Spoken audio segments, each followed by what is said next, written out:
Okay, this is going to be a review of PWG XIII. This has been 13 years since PWG has been in existence. They started in July of 2003. So now July of 2016, this marked their 13th anniversary show. And, you know, the anniversary show, it's probably their biggest, like, one shot of the year that's not involving a All-Star Weekend or a Battle of Los Angeles tournament. So let's get right down to it. The first match of the night was Brian Cage, the very jacked up and muscular Brian Cage, taking on former PWG and Ring of Honor World Champion Adam Cole.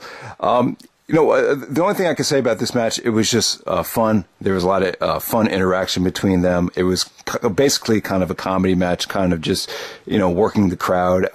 Nothing too serious. It didn't really over-deliver, but it was just, a fun match to kick off the show. Next up, you had Roderick Strong taking on the Evolve champion, Timothy Thatcher. I haven't seen a lot of Thatcher, but what I've seen, I've been very impressed.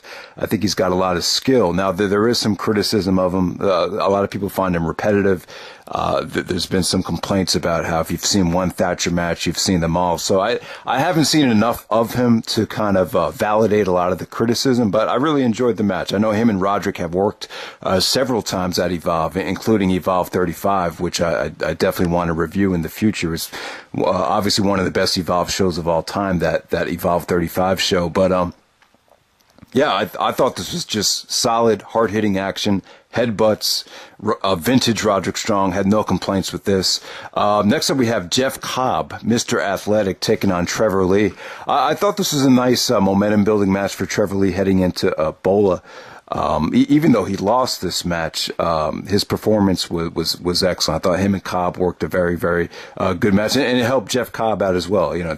I imagine this match kind of solidified him a spot against Ricochet at Bola.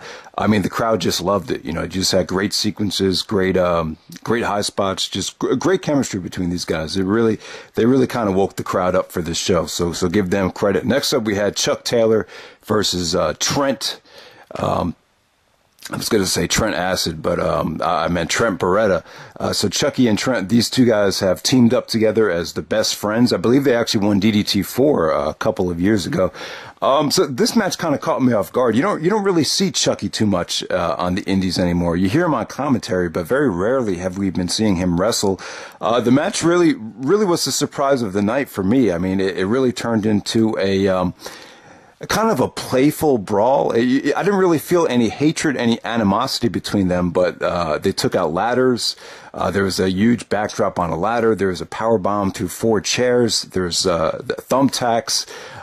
It was weird. I never really seen anything like it, because at the same time, they were still like, you didn't feel like they really hated each other, because they did their signature best friends hug during the actual, war of the actual match.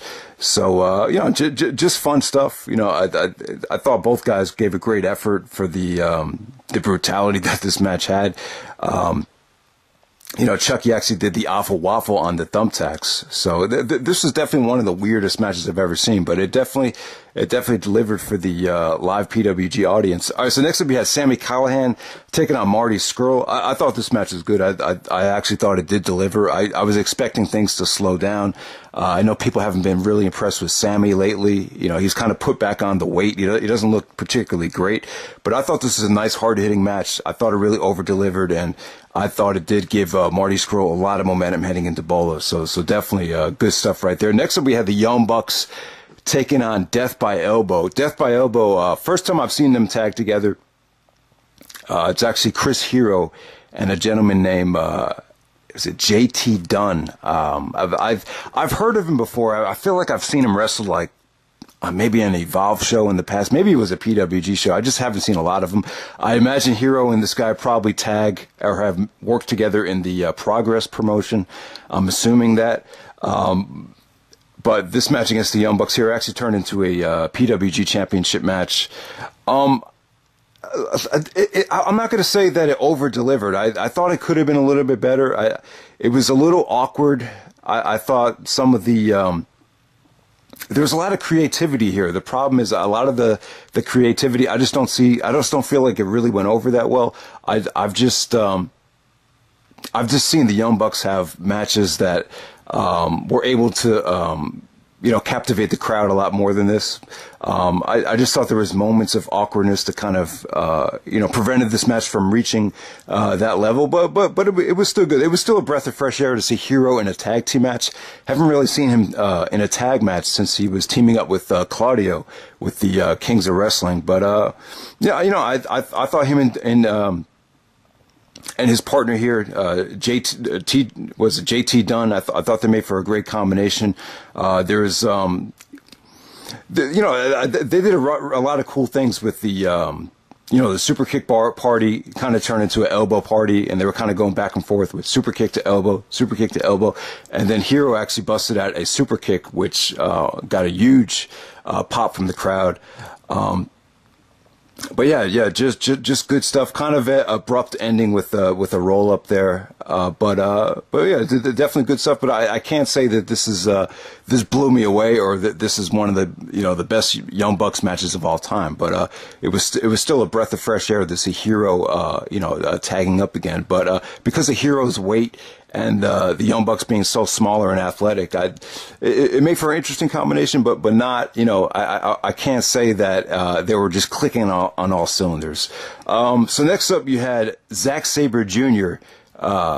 Defending the PWG title against Kyle O'Reilly. I think this is underrated. I really think this match deserves more recognition, and I can see why it's not getting the praise that it probably deserves. There really wasn't any high spots. There wasn't any, signature big moves with a ton of near falls. It was very submission oriented. I really respect what they did here.